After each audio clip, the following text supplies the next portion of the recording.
Hello guys. आज कुछ नया लेके आए हूँ। बहुत बार ऐसा लगता है कि हम प्रश्न पूछते हैं और हमको जवाब नहीं मिलता है, या हम किसी के द्वारा प्रश्न पूछते हैं। तो गाइस वही सब चीज़ें लेकर के मैं आती हूँ। उसको हम कभी उल्टा करके प्रश्न पूछते हैं, कभी सीधे सीधे पूछते हैं क्या तुमने खाना खाया। कभी कभी हम ये पूछ सकते हैं कि क्या खाना तुम्हारे द्वारा खाया गया, या क्या खाना तुमने खा लिया, ऐसा भी तो पूछते हो। तो उसी प्रकार के प्रश्न लेकर के मैं पेशियों की अगली सीरीज में मैं फिर से आपके सामने आ गई हूँ। और अब शुरू करते हैं अपन पेशियों के क्वेश्चन टैग वाले क्वेश्चन कैसे बनाएंगे। तो गाइस क्वेश्चन तो टू प्रकार से होते हैं, टू टाइप से होते हैं। पहला वो होता है जिसमें केवल आंसर यस और नो में दिए जाते हैं, है ना। दूसरा वो होता है जिसमें WH फैमिली मेंबर्स मतलब WH वर्ड्स दिए जाते हैं, क्वेश्चन वर्ड दिए जाते हैं, जैसे हु, व्हाई, व्हाट, हुम, वेयर, इस प्रकार के दिए जाते हैं। तो पेसिव में भी ऑब्वियसली बनेंगे ही बनेंगे। जब हमने पेसिव पढ़ा तो पेसिव में क्वेश्चन भी तो बनते होंगे। तो आज उसी की सीरीज के लिए मैं आज आपके सामने ये वीडियो लेके आई हूँ। लेकिन आज गाइस हम ये पढ़ेंगे कि यस और नो वाले ज्यादा प्रश्न लेके आएंगे। और मैं दोनों को साथ में इसलिए लेके चलती हूँ एक्टिव से पेसिव में चेंज करते समय, ताकि आप उसको अच्छे से सीख जाओ स्कूल लेवल से भी, और आगे के फ्यूचर में भी आपके काम आ जाएंगे। तो एक्टिव से गाइस पेसिव में हम कैसे ट्रांसलेट करते हैं ये भी हम उसको देख लेंगे, ठीक है ना। और प्रश्न कैसे बनाते हैं, तो इसके बाद की सारी सीरीज अपनी 2-3 सीरीज क्वेश्चन को लेकर के आने वाली है। अभी इसमें यस और नो वाले क्वेश्चन आएंगे, आगे चल के who, whom, by whom, where, what, why, इन सबसे लेके आऊंगी, ठीक है ना। मॉडल का मैं पहले पढ़ा चुकी हूँ, और जितने भी पेसिव है टेंस में वो मैं पढ़ा चुकी हूँ। थोड़ा अभी बहुत बचा है, ये इम्परेटिव सेंटेंस भी बचे हुए हैं, है ना, तो उनके लिए। लेकिन आज अपन किसको टाइम दे रहे हैं, क्वेश्चन को दे रहे हैं। तो गाइस शुरू करते हैं बिना लेट किए हुए। चलिए ओके। तो क्वेश्चन बनाना है passive of interrogative sentence. Interrogative sentence मतलब जिनमें हम क्वेश्चन बनाते हैं, जो क्वेश्चन पूछा है, चाहे वो लेंथी क्वेश्चन हो चाहे छोटे क्वेश्चन, है ना। चलिए तो अपन एग्जामार से शुरू करते हैं, बिल्कुल सीधी चीजें से। डू और डज रहेगा, हालांकि उसको मैं कल लेकर के आती हूँ या नेक्स्ट वाले वीडियो में लेकर के आती हूँ, ठीक है।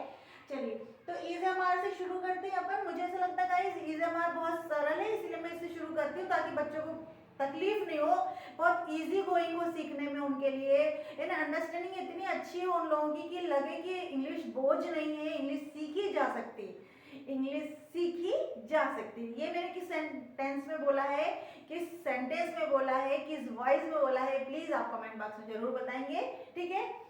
चले तो आगे बढ़ते हैं। अब एक्टिव में पहले देख लेते हैं। तो एक्टिव में हम प्रश्न कैसे पूछते हैं EZMR के साथ, am I writing a page, क्या मैं एक पेज लिख रही हूँ, ठीक है ना। लेकिन उसको पेसिव में कैसे बोलेंगे, तो पेसिव में देखो एम रखा हुआ है, लेकिन अब हमको पेसिव में ध्यान रखना है गाइस कि अब जो हमारा ऑब्जेक्ट आ रहा है, ऑब्जेक्ट की तरह से उसकी हेल्पिंग वर्ब लेंगे। देखो यहाँ पे अ पेज आया, EZMR की श्रेणी चल रही है, अ पेज आया मतलब एक पेज आ गया, तो उसके लिए हेल्पिंग वर्ब कौन सी लग जाएगी, इज लग जाएगी, है ना। यहाँ पे एम के साथ आई लगा था तो ये बिल्कुल सही था।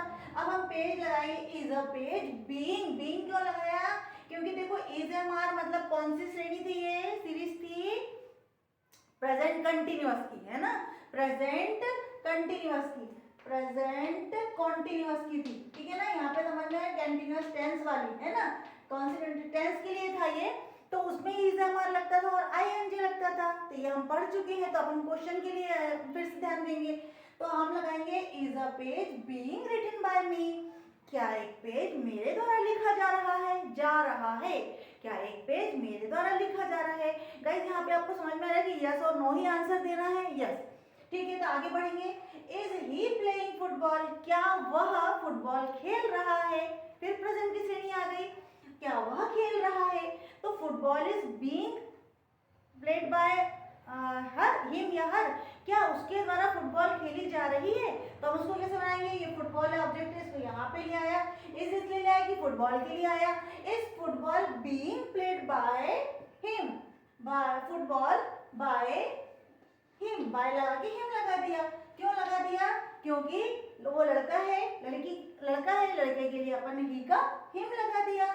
Is football being played by him, यहाँ पे थोड़ा सा गलत हो गया, बाय हिम, क्या फुटबॉल उसके द्वारा खेली जा रही है ना। यहाँ पे ठीक हो जाएगा, करेक्शन कर दिया मैंने। Are they singing a song, क्या वे गाना सुन रहे हैं? क्या वे गाना सुन रहे हैं? अब गाना क्या उनके द्वारा सुना जा रहा है ना? तो अ सॉन्ग को अपन सामने ले आएंगे और अ सॉन्ग चूंकि एक है इसलिए हमने कौन सी हेल्पिंग वर्ब लगा दी? इज लगा दी। इसके साथ में हमने बीइंग लगा दिया, क्यों? क्योंकि कंटिन्यूअस में चल रहा है। Is a song being sung by them? Is a song being sung by them? क्या एक गाना उनके द्वारा सुना जा रहा है? तो देखो यहाँ पे जो ए है ना, इसका यहाँ पे देम हो गया। ये सॉन्ग है तो इसका यहाँ पे सॉन्ग हो गया, इसकी हेल्पिंग वर्ब यहाँ आ गई। ये सिंगिंग का तो बीइंग लग गया। और पैसिव की पहचान है वर्ब की थर्ड फॉर्म लगाना। बस यहाँ तक क्लियर हो गया। बहुत इजी है, बस उसको आराम से पढ़ते चलना चाहिए, बिल्कुल धीरे धीरे धीरे समझेंगे, ठीक है ना। नेक्स्ट अपन लेते हैं वॉजर वर्ब। अब आपको गाइस पता होगा वॉजर वर्ब कहाँ की हेल्पिंग वर्ब थी? पास्ट कंटिन्यूअस की, है ना। तो पास्ट कंटिन्यूअस में वाज वर और वर्ब की फर्स्ट फॉर्म और आईएनजी। गाइस इन सब चीजों को पढ़ने के पहले आपको टेंस का जानना बहुत जरूरी है। अगर आपने टेंस नहीं जाने हैं पूरी तरह से, पहले टेंस को बहुत अच्छे से क्लियर कर लो, पूरे 12 के 12 टेंस को, एज वेल एज मॉडल को भी। मॉडल में भी अगर ऐसा लगता है कि आप वहाँ पे कहीं अटक रहे हो तो पहले उसे कंप्लीट कर लीजिए और फिर उसे इन पे आइए, तो आपको ये बिल्कुल चुटकी बजाते में आपका हो जाएगा, ठीक है ना गाइस। तो वॉज वर्ब के साथ में अपन बीइंग लगाएंगे और आईएनजी को हटा देंगे और फिर थर्ड फॉर्म लगाएंगे। अब देखेंगे अपन इससे शुरू होने वाले प्रश्नों को। गाइस यहाँ तक क्लियर हो गया? वॉज वर्ब कहाँ ला रहे हैं? पास्ट की कंटिन्यूअस में। तो पास्ट की कंटिन्यूअस में क्या था? वॉज वर्ब प्लस वर्ब की फर्स्ट फॉर्म देन आईएनजी था। तो अब हम यहाँ पे आईएनजी की जगह क्या लगाएंगे? बीइंग लगा देंगे, जैसे हमने यहाँ लगाया है, और वॉज वर्ब लगा देंगे वही सिंगुलर के साथ वॉज और प्लूरल के साथ वर। तो यहाँ पे देखेंगे was she cooking food, she कौन है? सिंगुलर है। तो क्या वह खाना बना रही थी? यस और नो में आंसर देना है। फिर साथ में देखो क्वेश्चन टैग लगाया हुआ है, तो वो खाना बना रही थी, तो जब खाना उसके द्वारा बनाया जा रहा था क्या? ऐसे भी तो हो सकता है ना। तो देखो ये वाला फूड है, ये फूड आ जाएगा आपका सब्जेक्टिव फॉर्म में, और जो फूड क्या है? सिंगुलर है। तो सिंगुलर है इसलिए उसके क्या लगा दिया अपन ने? वॉज लगा दिया। Was food being cooked bye her? Was food being cooked by her? क्या खाना उसके द्वारा बनाया जा रहा था? ठीक है ना। चलिए आगे बढ़ेंगे। अब देखो वर दे वॉचिंग मूविंग, दे कौन है? प्लूरल है। प्लूरल की हेल्पिंग वर्ब कौन सी लगेगी? पास्ट में कंटिन्यूअस में वर लगेगी। तो वर लगा दिया, दे लगा दिया। वर दे वॉचिंग मूवी, क्या वे मूवी देख रहे थे? तो अब इसको हटा देंगे और यहाँ पे क्या लगाएंगे? बीइंग लगा देंगे और वॉज्ड लगा देंगे वर्ब की थर्ड फॉर्म के चक्कर में। वॉज क्यों लगाएंगे? मूवी एक मूवी है। Was movie being watched bye them? Bye them they का क्या हो गया? देम हो गया, उनके द्वारा देखी जा रही थी। फिर वॉज आई वॉशिंग क्लोथ्स, क्या मैं कपड़े धो रही थी? कपड़े मेरे द्वारा धोए जा रहे थे, ये भी प्रश्न बन गया है ना, लेकिन ये पेसिव में बन गया। पेसिव में कन्वर्ट करने के लिए क्या करना है हमने? क्लॉथ्स कितने हैं हमारे पास? बहुत सारे हैं। क्लॉथ एक तो होता नहीं ना, बहुत सारे होते हैं। Her clothes being washed by her, क्या कपड़े उसके द्वारा धोए जा रहे हैं? गाइस इन दोनों को कंपैरिजन में इसलिए कर रही हूँ कि आप समझ सको क्या सब्जेक्ट है, क्या ऑब्जेक्ट है, क्या आईएनजी है, क्या बीइंग है, क्या वर्ब की फर्स्ट फॉर्म है, क्या वर्ब की थर्ड फॉर्म है। आपने देखा होगा इसमें कहीं पे भी अपन ने वर्ब की थर्ड फॉर्म नहीं लगाई है, केवल अपन पेसिव में ही वर्ब की थर्ड फॉर्म लगा रहे हैं ना। एक जगह यहाँ पे आएगा परफेक्ट टेंस में, वहां पे मैं बता दूंगी एक बार में, ठीक है ना। चलिए आगे बढ़े क्या? ठीक है। वर यू ऑफरिंग प्रेयर, क्या तुम, वहां पे तुम के लिए साथ तो अपन वर ही लेते हैं, आर और वर ही लेते हैं ना, तो आर प्रेजेंट के लिए और वर पास्ट के लिए। तो वर यू ऑफरिंग प्रेयर, क्या तुम प्रेयर कर रहे थे, प्रार्थना कर रहे थे, पूजा कर रहे थे? बिल्कुल कर रहे थे। तो प्रेयर कैसी है? एक प्रेयर हुई। तो वॉज प्रेयर बीइंग, यहाँ पे ऐसी एक ही प्रेयर की बात करें, वॉज प्रेयर बीइंग ऑफर्ड, क्या प्रेयर की जा रही थी आपके द्वारा? क्या तुम्हारे द्वारा प्रार्थना की जा रही थी, पूजा की जा रही थी? ये भी हो सकता है ना। ठीक है, यहाँ तक ये क्लियर हुआ गाइस? बहुत स्लो चलिए, लेकिन गाइस इसी तरह से पढ़ते पढ़ते धीरे धीरे प्रैक्टिस होके, और गाइस इसको फिर आप कवर कर लेना।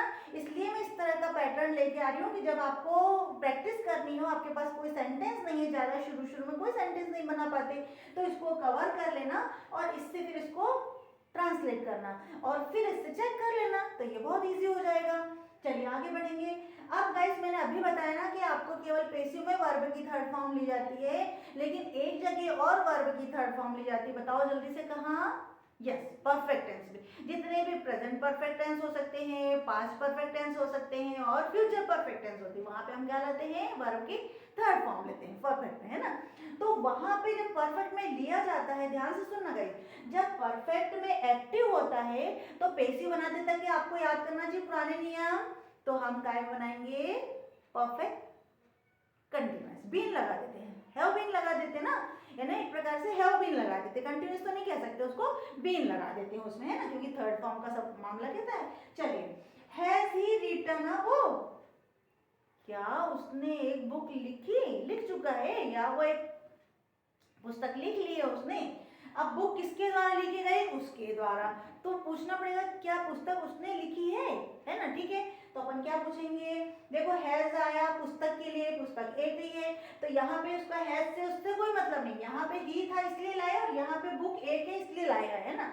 Has a book, has a book been written by him, क्या उसके द्वारा पुस्तक लिखी गई?